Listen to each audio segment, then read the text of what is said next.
हमारे विभिन्न ज्ञानवर्धक कार्यक्रम देखने के लिए आप हमें अभी सब्सक्राइब करें, बेल आइकन को प्रेस करें ताकि आप देख सकें हमारा कार्यक्रम सबसे पहले। और अधिक जानकारी के लिए फेसबुक पेज को लाइक करना न भूलें। जय माँ इंद्राक्षी। इंद्राक्षी धाम में दर्शकों आप सभी का हम हार्दिक स्वागत करते हैं। आज के दिन जिन जातकों का जन्मदिवस है, मैरिज एनिवर्सरी है, उन सभी को हमारी तरफ से बहुत बहुत शुभकामनाएं। आज हम बताने वाले हैं कि हमें घर में यज्ञ हवन अवश्य करना चाहिए। घर में यज्ञ हवन करने का बहुत लोग तरीका ढूंढते हैं। तो देखो, वैसे तो इसके लिए कर्मकांड भास्कर, कर्मकांड भारती, बहुत सारी ऐसी पुस्तकें आती हैं जिनमें यज्ञ की आसान विधि बताई गई है। लेकिन आप यदि उतना नहीं कर पाते हैं तो सिंपल तरीके से, साधारण तौर पे आप जो गोला होता है ना, नारियल जो होता है, उसके छोटे छोटे पीसेस करके उसमें घी की आहुति या कॉमन सामग्री की आहुति जरूर दिया करें। आपके घर की औरा, वास्तु, बहुत चीज़ों के ऊपर सकारात्मक प्रभाव आता है। क्या है ये सारी बातें इस कार्यक्रम में हम आपको बताएंगे। आइए पहले आज का हम पंचांग देखते हैं। 27 दिसंबर सन 2021 दिन सोमवार, पौष मास, कृष्ण पक्ष, संवत 2078, तिथि अष्टमी, नक्षत्र हस्त, राहु काल 7:30 से 9, दिशा शूल, पूर्व दिशा। कई बार हमारे घर में बहुत सभी लोगों को सुस्ती भरी होती है, आलस्य भरा होता है। कई बार आप में से बहुत लोगों को नज़र बहुत लगती है, घर में समृद्धि नहीं रहती, घर में तरह तरह की वास मारती है, घर में बहुत लोगों को भय लगता है, घर में समृद्धि मानो रूठ जाती है और घर के अंदर तनाव, क्लेश का वातावरण जन्म ले लेता है। ऐसी स्थिति में यज्ञ थेरेपी है ना, आप करेंगे तो आपको निश्चित लाभ मिलेगा, निश्चित। अब उसके लिए या तो पूरा आपको यज्ञ की विधि आनी चाहिए, जैसे कर्मकांड भास्कर है, गीता प्रेस की कर्मकांड की पुस्तकें आती हैं, यज्ञ की पुस्तकें आती हैं, वहाँ से ले लीजिए आप, है ना। या निकटतम कहीं भी आपके कोई धार्मिक पुस्तकालय हो, उनसे मंगा लीजिए यज्ञ करने की सरल विधि। 2-4 पुस्तकें जाइए, देखिए, समझिए, पढ़िए, जो आसान लगे वो ले लीजिए। नहीं तो गीता प्रेस की तो है ही, ईजी है। अब परम पूज्य गुरुदेव शांति कुंज से जो कर्मकांड भास्कर आती है, परम पूज्य गुरुदेव की सरल यज्ञ पद्धति, नाम लिख लें, सरल यज्ञ पद्धति। आपके आसपास कोई शांति कुंज का शक्तिपीठ हो, वहाँ से आपको ये पुस्तक मिल जाएगी। बहुत आसान है, बहुत ही आसानी से उसमें तरीका दिया हुआ है, आपको बहुत अच्छा लगेगा करके। ठीक है, ये बातें तो ये हुई।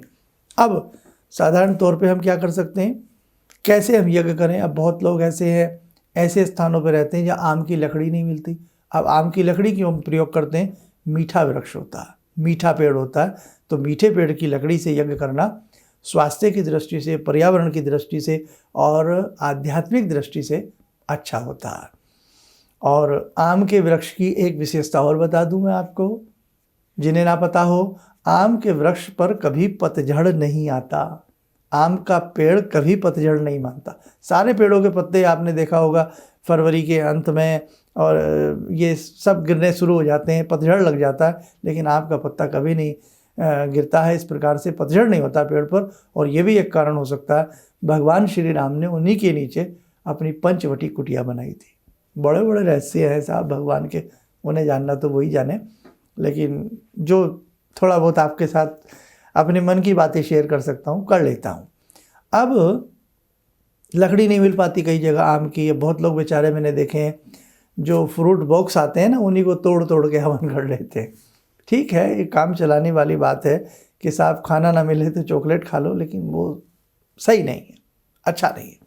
क्या करें, गोला, नारियल, खोपा सब जगह मिल जाता है ना, सब जगह मिल जाता है। आप देश विदेश कहीं भी रहते हैं, सब जगह मिल जाता है।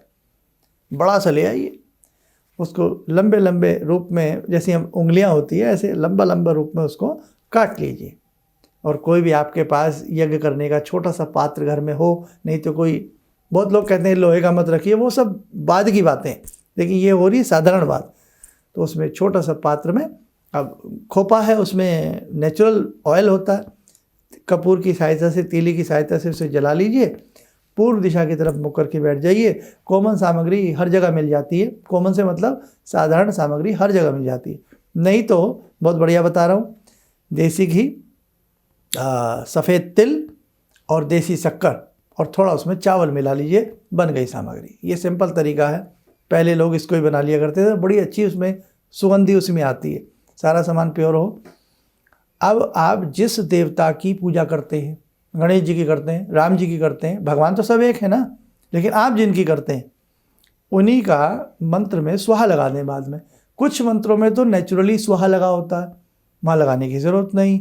जैसे हमने अभी 1-2 दिन पहले सरस्वती माता का मंत्र बताया, वद वद वाग्वादिनी स्वाहा, स्वाहा लगा हुआ है। जिनमें स्वाहा लगा हो वहाँ आवश्यकता नहीं, जहाँ ना हो वहाँ लगा लें। जैसे आप मंत्र पढ़ते हैं गंग गणपतये नमः, तो वहाँ नमः को हटा करके फिर स्वाहा लगा लें। ओम गंग गणपतये स्वाहा, गंग गणपतये स्वाहा, गंग गणपतये स्वाहा। दुर्गा माता का मंत्र है ऐं ह्रीं क्लीं चामुंडाई विच्चे स्वाहा, ऐं ह्रीं क्लीं चामुंडाई विच्चे स्वाहा। सिंपल तरीके से आहुति दीजिए, और आहुति जब भी दें तो पहली उंगली ध्यान रखें, इसका सहायता नहीं लेना है, बीच की 2 उंगली मिडिल फिंगर और ये आपकी अनामिका, दोनों उंगलियों से थोड़ी सी सामग्री अंगूठे से दबा करके उठाएं, कोहनी के नीचे हाथ लगाएं, अदब रेस्पेक्ट, आराम से डालें। हवन कुंड में आहुति आराम से डालें। क्यों? जैसे हम आराम से खाते हैं। अग्नि क्या है? अग्नि ईश्वर का मुख है, उसमें आप डाल रहे हैं, अर्पित कर रहे हैं। वातावरण शुद्ध होता है, पशु पक्षियों को एक ताकत की संजीवनी प्राप्त होती है जब आप यज्ञ करते हैं, समझे? जो आकाश में उड़ने वाली पंछियाँ हैं, चिड़ियाँ हैं, उन्हें बहुत मजबूती मिलती है जो वाष्पीकरण होकर के उसका धुआं ऊपर जाता। अब देखो कहाँ बहुत लोग हमारे धर्म को ना लगे हुए हैं, पीछे पड़े हुए हैं, साहब कुल्हाड़ी लेके पीछे पड़े हुए, अरे हवन कर दिया, धुआं कर दिया। अच्छा, इतने उद्योग है, उनमें से जहरीली गैसों का रिसाव आकाश में जा रहा है, जहरीला धुआं आकाश में जा रहा है रात दिन, उससे कुछ नहीं होता। लेकिन एक व्यक्ति बेचारा घर में सिंपल तरीके से यज्ञ कर रहा है, उसमें वो ड्राई फ्रूट डाल रहा है, उसमें वो देसी शक्कर डाल रहा है, उसमें वो तिल डाल रहा है ना, सब कुछ शुद्ध कर रहा है, वो बेचारा पोल्यूशन फैला देता है। कई बार कहने वाले यहाँ तक कह देते हैं, मेरे मित्रों, मेरे साधकों, मेरे बच्चों, अच्छे काम में अपना भी मनोवेग लगाया करें। कई बार हमें लोग कह देते हैं, शर्मा जी हम हवन नहीं करते, हमें डर लगता है, हमसे कुछ गलती हो जाए तो क्या होगा साहब? हैं, हम रात दिन किसी अपने ऑफिस में गलती करें, रात दिन अपने काम में गलती करें, वहाँ डर नहीं लगता, लेकिन भगवान के नाम में हम डर जाते हैं। क्यों? ऐसा मन मत बनाइए। अगर मैं भी कल को आपको कोई गलत राय दूं, मत सुनिए मुझे, मत मेरा चैनल देखिए आप, लेकिन जो सही बात मैं बताऊं उसे तो मानिए। मैं किसके लिए बताता हूं ये रोज़ की बातें? आपके लिए। मैं बहुत बड़ी बात नहीं बोल रहा हूं, आप हज़ारों चैनल टटोल लीजिए, आप हज़ारों वीडियो देख लीजिए, आप हज़ारों टीवी के चैनल देख लीजिए, और आप मेरे 4 प्रोग्राम सुन लीजिए, सिर्फ फ़र्क नज़र आ जाएगा। क्यों? मैं आपके लिए बोलता हूँ, मैं आपके लिए समझाता हूँ, मैं अपनी संस्कृति, अपने पर्यावरण, अपने आध्यात्मिक धर्म के लिए मैं बोलता हूँ, समझे? इसलिए मैं कोई, चलिए खैर, तो इसलिए घर में यज्ञ करिए। अब हमने गायत्री मंत्र पढ़े 24 बार, 24 उसमें अक्षर है ना, तो गायत्री मंत्र से ओम भूर्भुवः स्वः तत्सवितुर्वरेण्यं भर्गो देवस्य धीमहि धियो यो नः प्रचोदयात् स्वाहा। डालिए। बहुत से एक सेंटेंस बोलते हैं ना, इदम गायत्री इदम नमम, इदम मृत्युंजय इदम नमम। इसका अर्थ सब कुछ परमात्मा आपका दिया हुआ है, इसमें मेरा कुछ नहीं है, क्या लागे मेरा, आपने दिया, आपको समर्पित। मृत्युंजय मंत्र करिए, त्र्यंबकं यजामहे सुगंधिं पुष्टिवर्धनम् उर्वारुकमिव बन्धनान् मृत्योर्मुक्षीयमामृतात् स्वाहा। करिए तो सही, अलग ही ध्वनि हो जाती है मंत्रों की। संडे समय निकालिए। तो मैंने बताया ना, खोपे की छोटी छोटी पीसेस करके उससे कर लीजिए। कुछ मत करिए, सबसे पहले अपना लकड़ी मिल जाए आपको, समीधा, इसको समीधा कहते हैं, आम की मिल जाए, बेरी की मिल जाए, मीठे वृक्ष की मिल जाए तो ज़्यादा अच्छा होता है। और उन्हें अपना हवन कुंड में लगाइए थोड़ा कपूर वगैरह से, और पहले अपना जल लेकर के ढाँप करके अपना पवित्रीकरण कर लीजिए, पूर्व की तरफ मुँह करके बैठ जाइए, भगवान का ध्यान करके हे परमात्मा बस मुझसे तो ऐसा ही आता है, इसे आप स्वीकार करें। जो आपको 3-4 मंत्र आप पढ़ते हैं उन्हीं में सुहा लगा करके आप यज्ञ करिए। अब जो आपने सिंपल सा यज्ञ किया, बहुत लोग देखे हैं चाहे 5 आहुति डालें, रोज़ डालते हैं सुबह सुबह, घर की महक अलग हो जाती है, घर की ऑरा अलग हो जाती है, भूत प्रेत भाग जाते हैं घर से, नज़र दूर हो जाती है घर से, अला बला कुबला डाकनी शाकनी हाकनी सबके घर से पहरे गायब हो जाते हैं। आप करिए तो सही। अब जो किया, अब इसकी राख का क्या करें? जो इसकी आश बन गई, क्यों डरते हो? आपने अगर नारियल से किया, गोले से किया, खोपे से किया, विदेश में तो लकड़ी जल्दी से इस प्रकार से कई बार नहीं मिल पाती है। आपने खोपे को जो जलाया है, नारियल को जो जलाया है, या आपने लकड़ी जलाई है, कितनी राख बनेगी? मुट्ठी में जरा सी, छोटा सा तो हवन किया आपने। अब क्या करें? अपने घर के प्लांट में डाल दीजिए, तुलसी में डाल दीजिए, जब ठंडा हो जाए तब घर में ही डालिए, उससे कोई नुकसान नहीं है।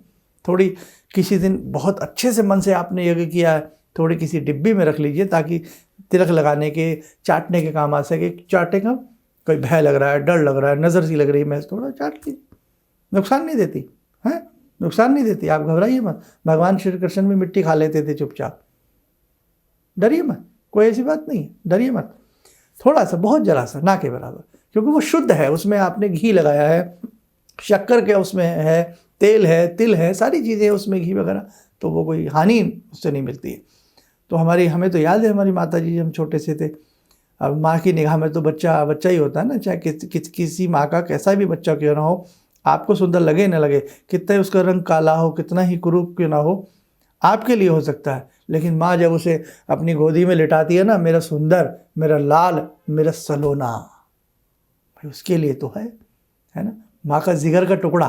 तभी तो कहते हैं ना, माँ होती है साहब। इसलिए आप बहुत सारी वहम वाली बातों में ना आया करें प्लीज़। अपना भी मनोवेग होता है, अपनी भी बुद्धि होती है, लगाया करें साहब। कोई सही कह रहा है, गलत कह रहा है, हमें भी ये नहीं कि कोई भी आए कि आप, अरे आपने तो ये कर लिया, ये हो जाएगा। क्यों हो जाएगा साहब? क्या आफत आ गई? इसलिए ये सब हमारी बातें ध्यान रखना, जो घर के प्लांट में डाल सकते हैं। और एक उस दिन यदि मीठी आहुति देना चाहें, वैसे तो हवन की भाषा में स्वष्टिकृत आहुति उसे कहते हैं। जैसे हलवा बना लिया आपने, आज मन है मैं संडे के संडे हवन करूंगी या करूंगा, थोड़ा हलवा बना लो, भगवान को भी भोग लगा, थोड़ा सा चम्मच में हलवा लेके, थोड़ा देसी घी लेके, गायत्री मंत्र से, जो भी मंत्र आपका इष्ट है उसी से सुहा लगा करके आहुति दे दें। हालांकि स्वष्टिकृत मंत्र की आहुति अलग होती है। जिस दिन आप हवन कर रहे हैं उस दिन मंगल है, मंगल के बीजात्मक मंत्र से हवन करो, यानी कि मंगल के मंत्र से हवन कर दो, राहु के मंत्र से हवन कर दो, शनि के मंत्र से हवन कर दो, उस दिन के उस ग्रह का मंत्र भी ले सकते हो। बहुत बड़ा प्रोग्राम होता जा रहा है ना। तो इसीलिए अब मुझे लगता है मैं इसको यहीं पे छोड़ूं। हालांकि मन नहीं है, मन, क्योंकि मुझे लगता है आप मेरे बच्चे हो, मैं ये ना भूल जाऊं, मैं आपको सब कुछ समझा दूं, लेकिन समय भी देखना होता है, बच्चे हमारे बहुत बिजी रहते हैं। तो बस आज तो हम इतना ही समझेंगे।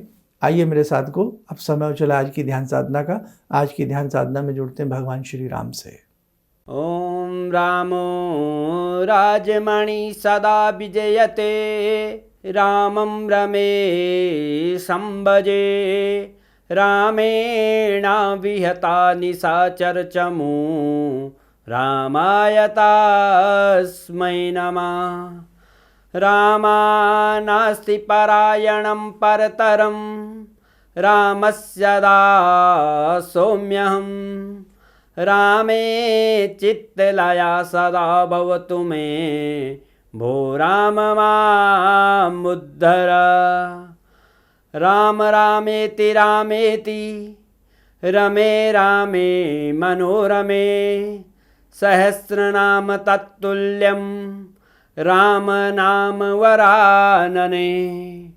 आदो राम तपोवनं दिगमनं, हत्वा मृगं काञ्चनं, वैदेहीहरणं जटायुमरणं, सुग्रीवसंभाषणं, बाले निग्रहणं समुद्रतरणं, लङ्कापुरे दाहनं, पश्चात् रावणकुम्भकर्णहननम् एतद्धि रामायणम्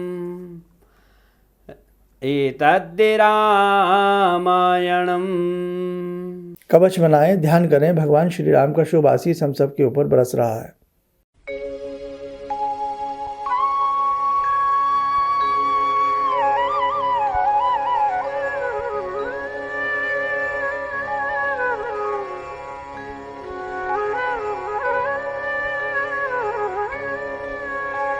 ओम बोलते हुए नेत्र खोलें, सामान्य हो जाएं।